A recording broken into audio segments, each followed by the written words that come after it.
that victory point. Well, what's this guy doing? Throw a grenade of some sort. I'm not sure what happened there. I missed it. Sorry. Purpro bringing up a tank crew. Loots the 50 cal from the half track. I'm not sure if he's going to go ahead and repair that though. These jumbos still sitting on the middle, firing at the Hezza tank. Hezza tank still alive.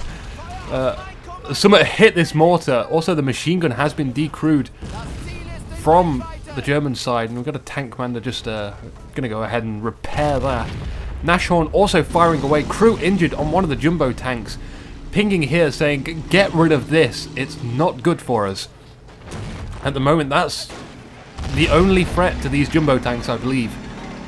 And there's Purpro using the 50 cal to cover Seth whilst he repairs that tank. Trying to get that track back up. Purpro uses his tank to cover that guy as well, so he's not going to be shot at from anyone. I don't know if they're doing this intentionally to keep that guy alive, but he's moving forward now, kind of a bit too far forward. He wants to get at Nashorn or Hetzer or machine gun or mortar or anything else on the field that is currently threatening them. The mortar's gone ahead and just bunkered up. Laubox in control of that, which could give Screaming Eagle, don't blow up. There's a huge mortar that could shoot at you and you could die. He has his own M8 in the background. Eagle's a big fan of it, and there we have it. That mortar shot destroys most of those guys. That's exactly why we don't blow up. Every time I follow Eagle, there's always death lurking around. But, you know, no matter, Screaming Eagle has an M10. I think he's looking, what's he going for? There's a truck in the background. Not sure what that truck wants to do. He's going to go ahead and retreat. Hetzer finally goes down, destroyed by the M10. Give its super duper power of penetration. A second Nashorn coming from Mrs. Lemming. And this Blitz car, I'm not sure what that wants to do. Maybe needed to rearm something. I honestly don't think anything in this battle has survived long enough to run out of ammo so far. So, intriguing what that was used for. Hopefully someone can tell me that. I am very interested to know what that is. And there's a free machine gun there, but it's self-destructed. And it's starting to look very bad for the German team. They need to get more forces in this middle, but more importantly, this jumbo shoves the Panzer IV Corps out of the way. Could be used for cover now, by the way. But these jumbo tanks are extremely dangerous so far. The Nashorns, if they can get a shot on, we've got a third Nashorn now. But they need to take care of these jumbos. Jumbos are the only thing halting the progress of the German forces. If they can get rid of that, then it's, you know, infantry all the way. They can send in infantry, get rid of those guys, use grenades, smokes, all that good stuff. We want to see another huge synergy attack from them. Like earlier, that was hugely successful.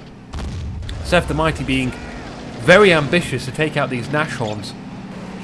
Gonna see if this pays off for him. Track damage, he's not going to be able to maneuver around. Nashorns could get some good shots off here now.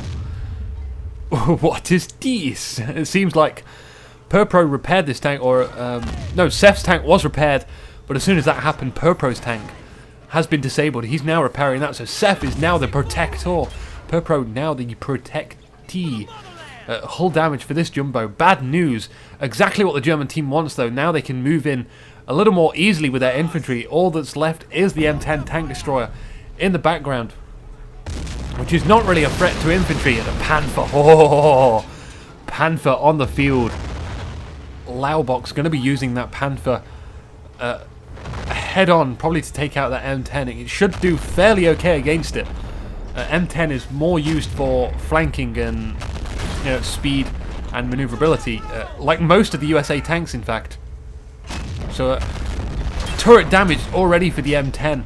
Very worrying now. We've got 3 Nashorns, which kind of can't do a lot, considering that they've eliminated all of the tanks right now. They could continue firing, just make sure that they're all completely destroyed, not repairable.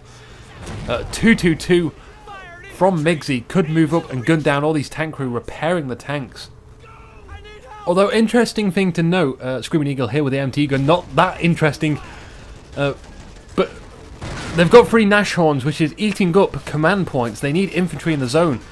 So at the moment, they're not doing much and could be substituted for something else. And these guys get ejected very high into thy sky. 222 now disabled, still repairable. But yeah, this Panther, okay, that's great, but the Nashorn's not going to be doing a lot in this battle right now.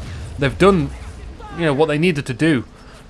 Hopefully the German army still has command points left to spawn infantry and deal with the rest of the American forces in the area. And look at Purpro, who just went straight up and stole that 222 in plain sight. Screaming Eagle with an AA gun in the back already being fired upon. I suppose the Nashorns have something they can do now. But these points are ticking up. Currently at 80%. Still a bit of time for the Germans. They need to react quickly though. Every second counts right now. A building completely collapses. The M19 has been fully repaired. We saw that get destroyed very early on in the battle, and now it's come back to live once more. There's also a whirlwind firing in the center as well. And since that's not going to be opposed by any anti-tank at the moment, or there is a heavy AT gun lurking somewhere, the AA gun could take it out, although there is a pack on the right-hand side. It can't move very far around. It can only move into the middle, which is currently protected by a Panther. Things are looking very claustrophobic for the American forces right now. There's maneuverability that they should be using, but they just can't because everywhere is completely covered. Migsy moving in with a lot of infantry, hooking up to the railway station wall. It would have been nice if he used the inside of that instead of the outside. A lot of infantry losses there, since there is no cover for them. Surprisingly, that Jumbo is still being repaired. Both Jumbos being repaired, in fact. This is definitely the point where I just run in my Nashorns to try and run over the infantry in the area. It is 98-99. I do believe this game is over. 100. Congratulations, Eagle, Purpro, and Seth. You have won today's first Funday Monday. Although this isn't what I had in mind for the Funday Monday. Stick around, I've got something very important to say. I've created a Steam group which I would be very happy if you could join. And the idea of the Steam group is I can ask random people to join Funday Monday. I will announce it with a password and a server, so you can join. I will be casting these games live and uploading them on Monday, although they will be done at the weekend, Saturday or Sunday, allowing me time to prepare the intro video and upload it. This game was done pretty much in a rush. I didn't really want to do this for my first Funday Monday. I had other things in mind, but I can't exactly spoil it for you. So hopefully with a bit of trust I can get some excellent games casted with, you know, fun in mind, and we'll learn some stuff. The whole idea of Funday Monday is meant to be about learning things and doing things differently and exploring, you know, I'm sure if you've watched Day 9 you know it all. But anyway, the Steam group is InukiTV. You're watching InukiTV. I am Inuki. Good night.